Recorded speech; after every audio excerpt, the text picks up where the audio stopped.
అదే చెన్నై ఎప్పుడో ఓడిపోవడం చూసినారా మీరు? అది కూడా ఆర్సీబీ పైన. కప్ నమ్దే.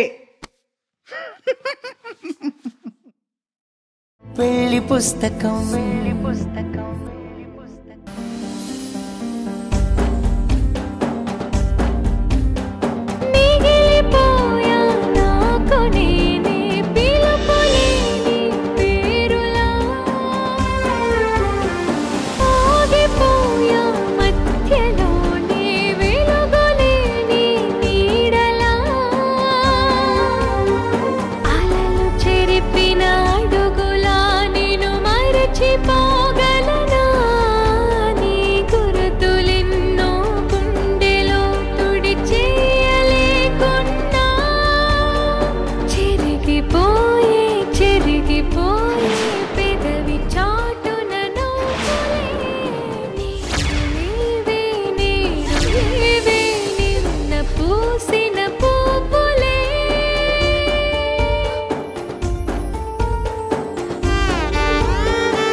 నమస్తే సార్, నేను అభిలాషని.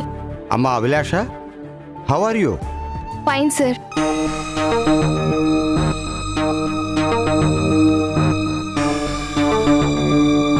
నువ్వేంటి మొహంలో గ్లో లేకుండా ఇలా అయిపోయావు?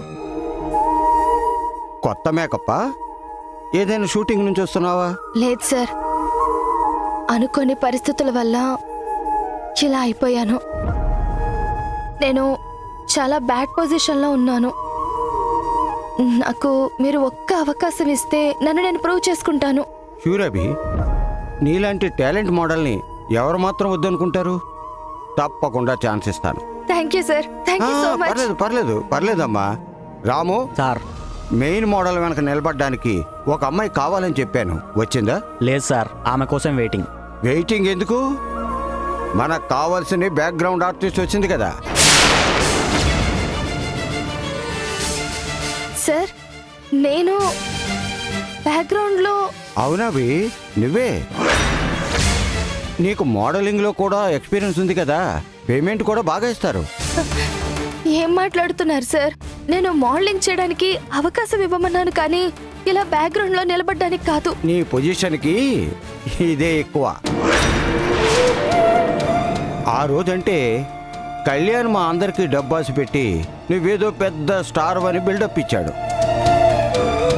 అదే డబ్బు ఖర్చు పెట్టి పబ్లిసిటీ, రేటింగ్ అన్నీ వచ్చేలా చేసి నువ్వే టాప్ అని అందరినీ నమ్మించాడు. కానీ నిజమేంటంటే నీకంత సీన్ లేదు. నీకు ఇష్టమైతే వెనక నించో, లేదంటే వెళ్ళిపో. మా వర్క్ మాత్రం డిస్టర్బ్ చేయకు.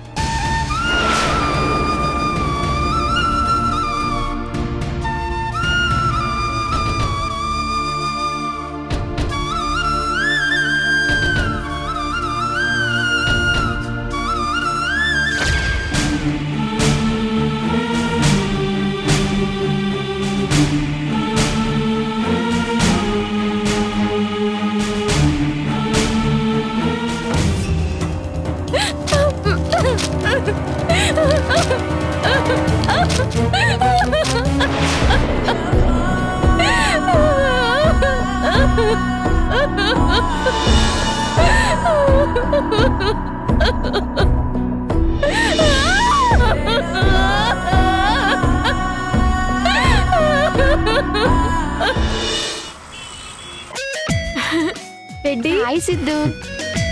నమస్తే సార్. నమస్కారం అమ్మా. రా నందు, రండి.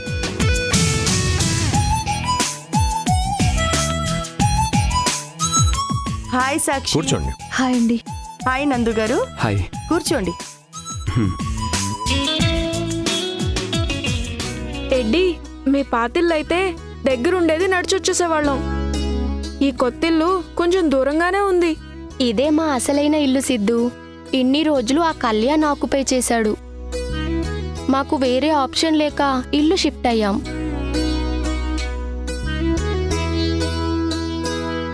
నిన్ను చాలా మిస్ అవుతున్నాను టెడ్డీ. ఈవినింగ్ టైంలో ఆడుకోవడానికి ఎవ్వరూ ఉండట్లేదు. అందుకే పప్పాకి అమ్మకి ఒక బేబీ. సిద్ధు, టెడ్డీకి గిఫ్ట్ కొనాలని చెప్పావు కదా, మర్చిపోయావా? అయ్యో అవును పప్పా, సారీ టెడ్డీ. రేపు స్కూల్కి తీసుకొస్తాను, ఓకేనా? No problem Siddhu. అయినా ఇప్పుడు గిఫ్ట్ ఎందుకు? సరదాగా వచ్చారు, అందరం కలిసి ఫుడ్ తిని ఎంజాయ్ చేద్దాం అంతే.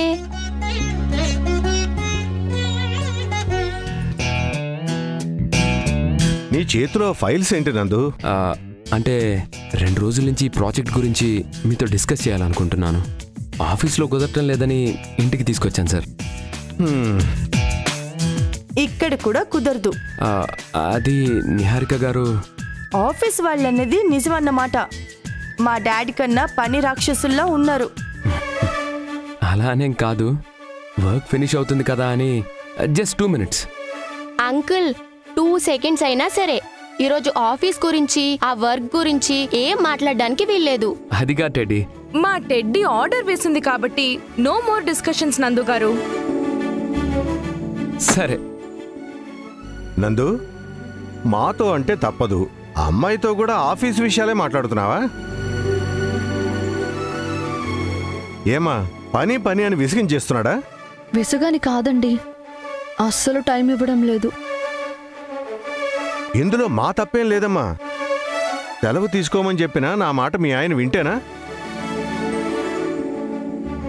ఈ ప్రాజెక్ట్ స్టార్ట్ అయిపోతే ఇక ఏ ప్రాబ్లం ఉండదు కదా సార్, అంతకన్నా ఏం లేదు. ఇన్ని రోజులంటే నువ్వు ఒక్కడివే డీల్ చేసేవాడివి. ఇప్పుడు మా నీహారిక కూడా వచ్చింది కాబట్టి నీ వర్క్కి బాగా హెల్ప్ అవుతుంది. Yeah sir. యాక్చువల్గా మీ అందరినీ మా ఇంటికి భోజనానికి పిలవాలనుకున్నాం సార్. నిహారిక గారు వచ్చి మాకు అవకాశం లేకుండా చేశారు. ఇల్లు వేరైనా మనమంతా ఒక్కటే. ఇంకెప్పుడు మీరు మేము అనే డిఫరెన్స్ చూడొద్దు. మన మధ్య దూరం అనుకోవద్దు. రామయ్య అయ్యగారు, వంట రెడీనా? అంతా రెడీ సార్. నందు రండి, భోంచేద్దాం. పదండి. కూర్చోండి.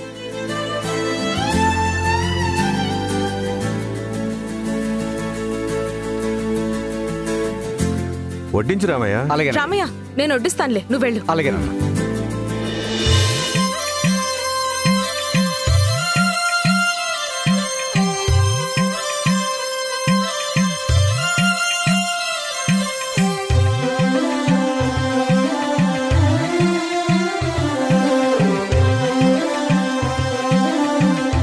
సిద్ధు, అన్ని నీ ఫేవరెట్ డిషెస్ నీ కోసం నీ బెస్ట్ ఫ్రెండ్ చేయించింది.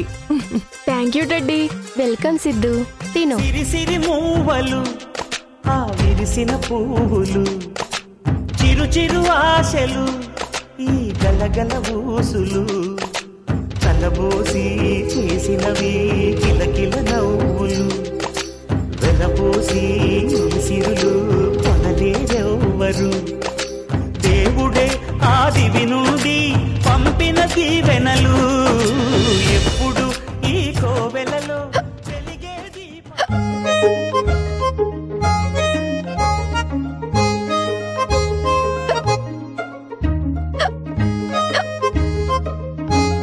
నందు, సాక్షికి ఎక్కుళ్ళొస్తున్నాయి. కనీసం వాటర్ అన్నా ఇవ్వండి. ఏం పట్టించుకోవట్లేదేంటి? మన ఇంట్లో ఉన్నారని మొహమాట పడుతున్నారేమో అక్క. అలా ఏం లేదండి, తాగు సాక్షి.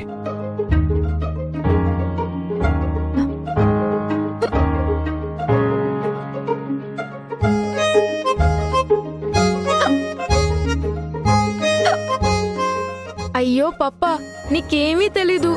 ఎక్కిళ్ళొస్తే తల మీద ఇలా కొట్టాలి. కొట్టు.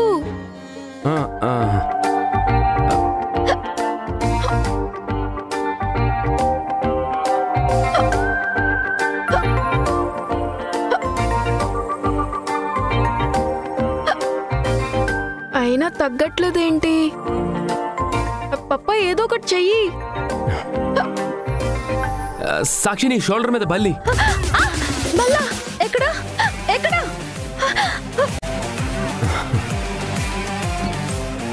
నీ ఎక్కిళ్ళతో పాటే బల్లి కూడా మాయమైపోయింది. కూర్చో. అంటే ఏం లేదా? ఏం లేదమ్మా, నీ ఎక్కిళ్ళు తగ్గాలని పప్పా అబద్ధం చెప్పాడు. కూర్చో.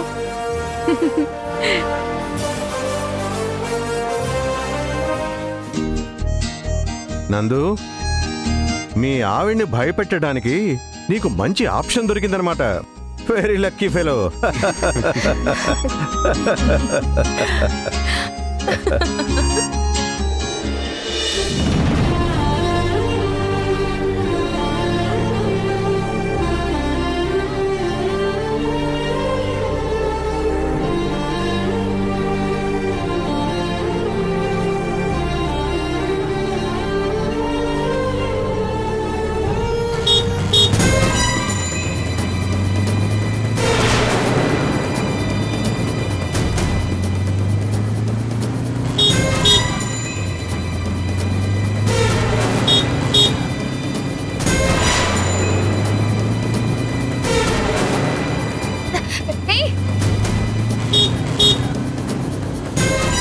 హారన్ కొడుతుంది నీకే వినిపించడం లేదా?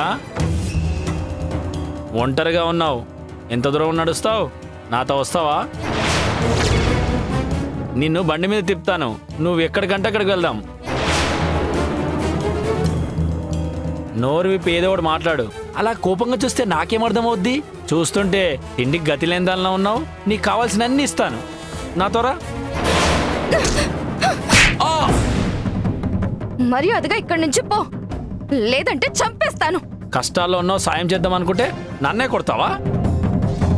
చూడడానికి బిగ్గరలా ఉన్నా పొగరు మాత్రం చాలా ఎక్కువగా ఉంది. నీ కర్మ నువ్వు అనుభవించు.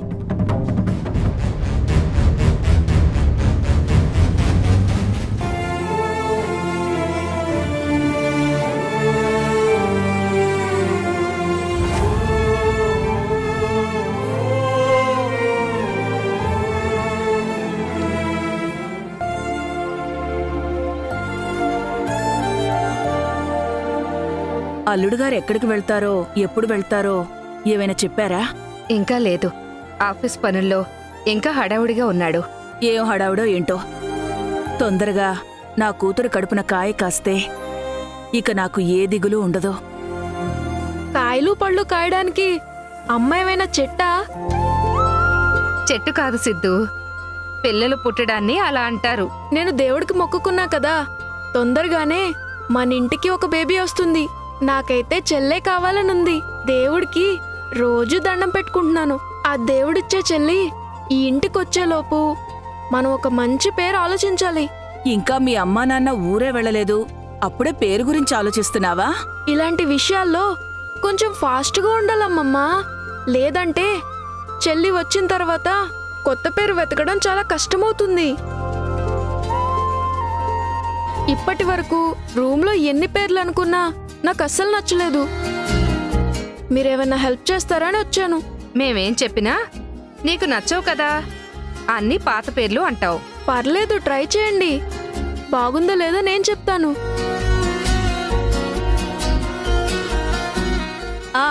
అబిత కుచలాంబా ఎలా ఉంటుంది? పలకడానికి చాలా కష్టంగా ఉంటుంది. పేరు సింపుల్గా ఉండాలి. రాబోయేది మహాలక్ష్మి కాబట్టి మహాలక్ష్మి అని పేరు పెడితే వద్దు, మరీ ఓల్డ్ పేర్లా ఉంది. పాపం స్కూల్లో అందరూ టీజ్ చేస్తారు.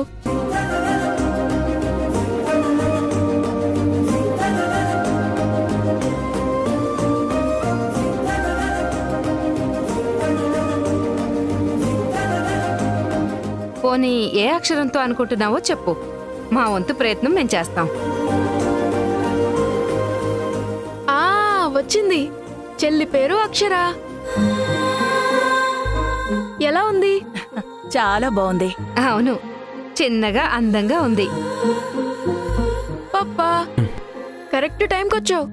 దేవుడిచ్చే చెల్లికి ఇప్పుడే ఒక పేరు పెట్టాను, అక్షర. ఎలా ఉంది పప్పా? అమ్మమ్మలకైతే చాలా నచ్చింది. పెద్దవాళ్ళు అయ్యుండి మీరు కూడా ఏంటండి? అది కాదు బాబు, ఏదో సరదాకి. సరదా అయినా సరే ఏమవుతుందో తెలియని భవిష్యత్తు గురించి ఇప్పటి నుంచే ఈ ఆలోచనలు ఊహలు ఎందుకు? ఒకవేళ అనుకున్న జరగకపోతే తర్వాత మనమే బాధపడాల్సి వస్తుంది. ఏంటి పప్ప అలా అంటున్నావు? నాకు చెల్లి కావాలని దేవుడికి మొక్కుకున్నాను కదా. దేవుడికి మొక్కుకుంటే మనకు కావాల్సినవన్నీ ఇస్తాడని నువ్వే చెప్పావు కదా.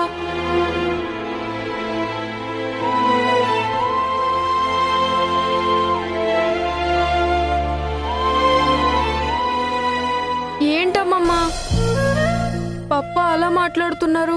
అంటే నాకు చెల్లి రాదా? ఆ దేవుడు నేను కోరుకున్నది జరిగేట్టు చేయడా? అలా ఏం కాదు సిద్ధు, అంతా నువ్వనుకున్నట్టే జరుగుతుంది. ఇప్పటి నుండి హడావుడి ఎందుకని మీ పప్ప ఉద్దేశం అంతే.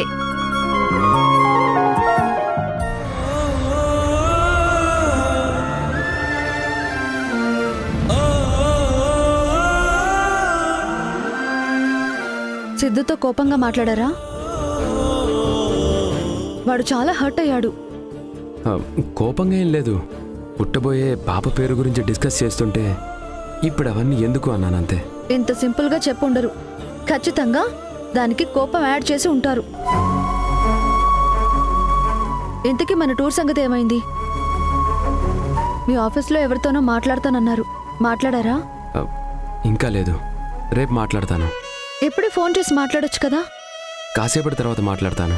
మీకు కుదరదంటే చెప్పండి, నేను నా ఫ్రెండ్కి కాల్ చేసి డీటెయిల్స్ కనుక్కుంటాను. సాక్షి, నేను మాట్లాడతానన్నాను కదా, కొంచెం కూడా గ్యాప్ ఇవ్వవా? ఎందుకంత అర్జెంటుగా ఫీల్ అవుతున్నావు? ప్రతిసారి ఈ ట్రిప్ గురించి తప్ప మాట్లాడడానికి వేరే టాపిక్సే లేవా? నేనేదో అడగకూడదు అడిగినట్టు, తెలిసి కూడా తప్పు చేసినట్టు ఎందుకు అంతలా విసుక్కుంటున్నారు? మీకు ఇష్టం లేకపోతే లేదు అని ఒక్క మాట చెప్పండి. ఇంకెప్పుడు దీని గురించి డిస్కస్ చేయను. ఇంట్రెస్ట్ అని కాదు, ఆఫీస్లో వర్క్. ప్లీజ్ ప్రతిసారి ఇదే మాట చెప్పకండి. ఆఫీస్ వర్క్ పట్టించుకోకుండా రిలాక్స్గా ఉండమని హరిప్రసాద్ గారు చెప్పారు. ఆయన ఎందుకు ఇలా మాట్లాడుతున్నారో నాకైతే అర్థం కావడం లేదు. మీరు ఆఫీస్లో బిజీగా ఉంటారనే నేను వేరే వాళ్ళ హెల్ప్ తీసుకుందామనుకుంటే దానికి కూడా కోపడుతున్నారు. కోపం కాదు సాక్షి, నువ్వు నన్ను సరిగ్గా అర్థం చేసుకోవడం లేదు. నాకు కూడా కారణం చెప్పడం రావట్లేదు. కారణమా? ఏంటది? మీకు వేరే పనులేమైనా ఉన్నాయా, లేక మనసులో నాకు చెప్పకూడని ఆలోచనలున్నాయా? నా మనసులో మాట చెప్పడం కన్నా సాక్షి కోపాన్ని కంట్రోల్ చేయడమే బెస్ట్. లేదంటే ఇది చాలా పెద్ద సమస్యగా మారుతుంది. సాక్షి, కారణం అంటే ఆ రోజు ఆలోచించకుండా టూర్ అన్నాను, కానీ టూర్కి వస్తే ఆఫీస్ వర్క్ ఏమైనా డిస్టర్బ్ అవుతుందేమో అని ఓ చిన్న ఫీలింగ్ అంతే. హరిప్రసాద్ గారి మాటల వల్ల కొంచెం ధైర్యం వచ్చిందనుకో, కానీ ధైర్యంగా డెసిషన్ తీసుకోలేకపోతున్నాను. ఇవన్నీ కాదు, ఫైనల్గా ఒక్కటే అడుగుతాను, దానికి సమాధానం చెప్పండి. మీ మనసులో టూర్కి రావాలని ఉందా లేదా అది చెప్పండి. ఉంది సాక్షి, అందుకే కదా టూర్ గురించి ఆఫీస్లో కనుక్కొని చెప్తానన్నాను. కాకపోతే ఆ పర్సన్ లీవ్లో ఉన్నాడు. కాసేపు తర్వాత కాల్ చేస్తానంటే నువ్వేమో కంగారు పడుతున్నావు. నిజంగా చెప్తున్నారా? అనుమానం లేకుండా 100% షూర్గా చెప్తున్నాను. నిహారిక గారు అన్నట్టు మా సార్ గారు పని రాక్షసుడే. తీసుకున్న బాధ్యత పట్ల ఇంత భయం ఉన్న వ్యక్తి భర్తగా దొరకడం నిజంగా నా అదృష్టం.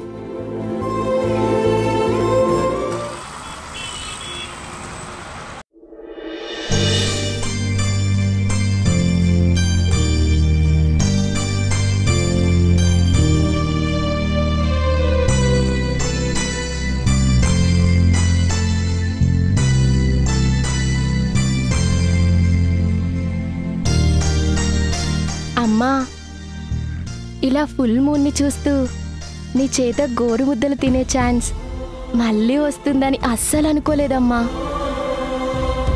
ఫుల్ మూన్ వచ్చిన ప్రతిసారి చందమామని చూస్తే ఏడుపు వచ్చేది. అప్పుడు వెంటనే నీ ఫోటో ముందు నిలబడి నువ్వు రావాలి అని చాలా స్ట్రాంగ్గా కోరుకునేదాన్ని. దేవుడికి కూడా దండం పెట్టుకునేదాన్ని. ఆ దేవుడి కరుణతో పాటు నీ కన్న ప్రేమే నన్ను తిరిగొచ్చేలా చేసింది టెడ్డీ.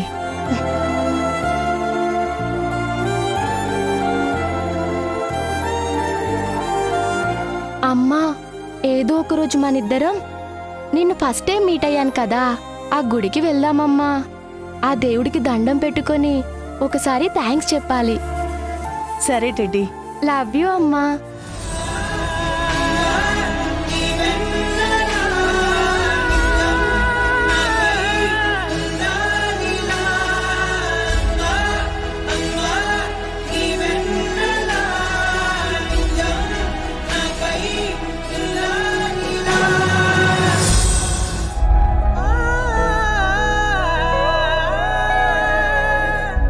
మన ఇద్దరి సంతోషం కన్నా ఏ దిక్కు లేనప్పుడు హరిప్రసాద్ గారు పిలిచి మరీ ఇచ్చిన ఆ ఉద్యోగమే ఎక్కువ. ఇప్పుడున్న పరిస్థితుల్లో ప్రాజెక్ట్ హడావిడిలో నేను ఎక్కడికి రాలేను. I'm sorry. అది కాదు బాబు. జనరల్గా నేను అనుకుంటా కదరా, అంటే మైండ్కి ఏమైనా క్రియేటివ్ థాట్స్ వస్తాయి కదా, అవి ఇట్లా అనుకుంటా అట్లా జరిగిపోతారా? అది అలా జరిగిపోతుంది అంతే కాదురా. అది అయ్యేంత వరకు నువ్వు జనాల్ని కాబట్టి జరుగుతుంది.